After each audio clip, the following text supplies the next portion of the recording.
اس لیے یہ ٹاپک آج بتانے کی ضرورت پیش آئی کہ ہم اپنی زندگی کے رخ کو جب تک ٹھیک نہیں کریں گے اس وقت تک ہماری زندگی کی یہ پریشانیاں ختم نہیں ہوں گی۔ ماں باپ خود اپنی اولاد کو پریشان کر کے خوش نہیں ہوتے، اللہ رب العزت اپنے بندوں کو پریشان کر کے کیسے خوش ہوں گے؟ تو وہ نہیں خوش ہوتے، اس لیے فرمایا ما یفعل اللہ بعذابکم ان شکرتم وآمنتم، اگر تم ایمان لاتے شکر کرتے اللہ تعالیٰ کو تمہیں عذاب دے کے کیا ہاتھ آتا؟ اللہ تعالیٰ کیا کرتا تمہیں عذاب دے کے؟ وہ کیوں عذاب دیتا؟ تو اللہ تعالیٰ خوش نہیں ہوتے، وہ نہیں چاہتے کہ بھوکے ننگے رہے بندے، پریشان رہے بندے۔ یاد رکھیے اللہ رب العزت نے اپنے بندوں کو عذاب کے لیے پیدا نہیں کیا، اپنے بندوں کو ثواب کے لیے پیدا کیا ہے۔ کیوں؟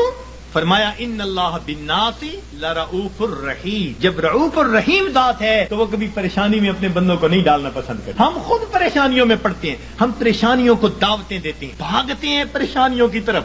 کس طرح سے؟ اپنے رب کے حکموں کو توڑ کے، اپنے محبوب کی سنتوں کو چھوڑ کے۔ کون سا گھر ہے آج بتائیے تو صحیح کہ جہاں نبی علیہ الصلوۃ والسلام کی سنتوں کو ذبح نہیں کیا جاتا؟ الا ماشاء اللہ، نیکوں کے گھرانوں میں بھی کوئی نہ کوئی فرد ایسا ہوتا ہے جو من مرضی کا مالک، نہیں حکم چلتا دوسرے کا، نہیں اختیار کسی کا۔ آج ہمارے گھر، گلی کوچے، بازار نبی علیہ الصلوۃ والسلام کی سنتوں کی مذبح گاہیں بن چکی ہیں، اور پھر ہم کہتے ہیں کہ ہمیں پرسکون زندگی نصیب ہو جائے۔ رہنا دریا میں مگر مجھ سے بیر، رہنا دنیا میں اور دنیا کے پیدا کرنے والے کو ناراض کر کے، تو کیسے پرسکون زندگی گزاریں گے؟ ایک صاحب آئے، بڑی فیکٹریوں کے مینیجر تھے، آنسوؤں سے رونے لگے، حضرت میں اتنا پریشان ہوں میں آپ کو بتا نہیں سکتا، میرا خرچہ پورا نہیں ہوتا۔ بھئی ہے کتنا؟ بس حضرت 2 کاریں دی ہوئی ہیں، میرے لیے علیحدہ، بچوں کے لیے علیحدہ، کوٹھی لے کے دی ہوئی ہے، کوٹھی پر چوکیدار، باورچی اور گن مین سب مالکوں کا، پیٹرول مالکوں کا، بیمار ہو جائیں تو ڈاکٹر کا خرچہ مالکوں کا، اور ٹیکس ویکس ہو تو مالکوں کا، اور حضرت مجھے صرف 75,000 مہینے کے ملتے ہیں۔ 75,000 مہینے کے ملتے ہیں، سارے باقی خرچے مالکوں کے، اور آنسوؤں سے رو رہا ہے کہ حضرت میرے خرچے پورے نہیں ہو۔ فیصل آباد سے ایک خاتون آئی، پردے میں بیٹھ کے بات کرنے لگی، رو رہی ہے دارو قطار، 5 منٹ روتی رہی، اور اس کے بعد کہنے لگی بس میرے لیے دعا کریں، میرے خرچے پورے نہیں ہوتے۔ میں نے کہا کتنے فرد ہیں؟ کہ بس میاں بیوی ہیں، اولاد نہیں ہے۔ تو کتنا خرچہ دیتا ہے خاوند؟ کہ جی ہر مہینے کا 50,000 دیتا ہے۔ میں نے پوچھا بنتا کیا ہے؟ کہنے لگی بس دوائیوں پہ خرچ ہو جاتے ہیں۔ اور واقعی ایسے تھا، 50,000 روپیہ اکیلی خاتون کا خرچہ، مگر وہ ڈاکٹروں کے باتوں میں چلا جاتا تھا۔ میں نے اس مینیجر اور اس خاتون کو پھر سمجھایا، میں نے کہا کہ اپنی زندگی سے جب تک نافرمانی کو نہیں نکالو گے تمہیں زندگی میں کبھی سکون نہیں مل سکتا۔ تمہارے مال سے اللہ نے برکت نکال لی ہے، تمہارے 75,000 کیا 75 لاکھ بھی ہوں گے تو تمہاری ضرورتوں کو پورا نہیں کریں گے۔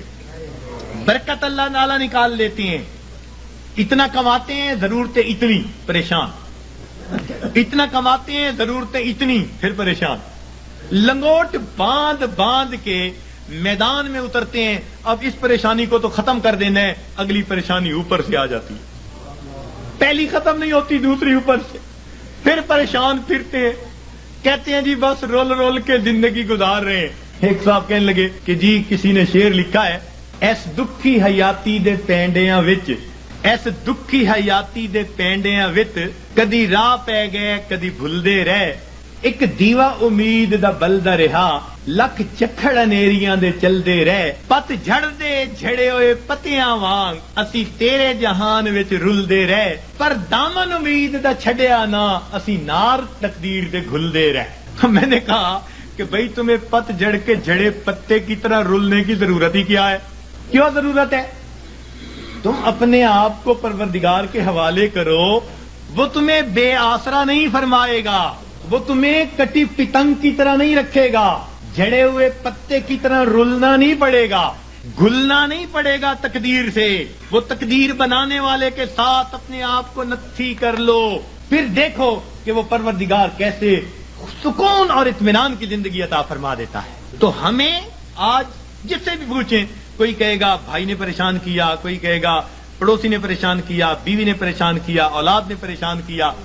ہمیں کسی نے پریشان نہیں کیا، ہمیں ہمارے گناہوں نے پریشان کیا ہوا ہے، ہمیں ہمارے نفس نے پریشان کیا ہوا ہے، ہمیں شیطان نے پریشان کیا ہوا ہے۔ تو دشمن ہمارے 2 ہی ہیں، نفس اور شیطان، اور دونوں گناہ کروا کے ہمیں پریشان کر دیتے ہیں۔ ہم گناہ کرتے ہیں سکون کی خاطر، اور گناہوں سے اور بے سکونی بڑھتی ہے۔ میر کیا سادہ ہے بیمار ہوئے جس کے سبب اسی عطار کے لونڈے سے دوا لیتے ہیں۔ جن کاموں سے پریشان ہوتا ہے بندہ سکون حاصل کرنے کی خاطر ان کاموں کو کرتے پھرتے ہیں۔ تو یاد رکھیے کہ گناہ ظاہر میں خوبصورت نظر آئے، اس میں لذت محسوس ہو، اس میں وقتی طور پر اطمینان محسوس ہو، مگر حقیقی طور پر اس میں دل کی پریشانی ہوا کرتی ہے۔ اور جتنا ہم گناہ کریں گے اتنا ہماری زندگی میں پریشانی آئے گی۔ یہ اللہ والے جو گناہوں سے اپنے آپ کو بچا لیتے ہیں، اللہ تعالیٰ ان کی زندگی کو سکون عطا فرما دے۔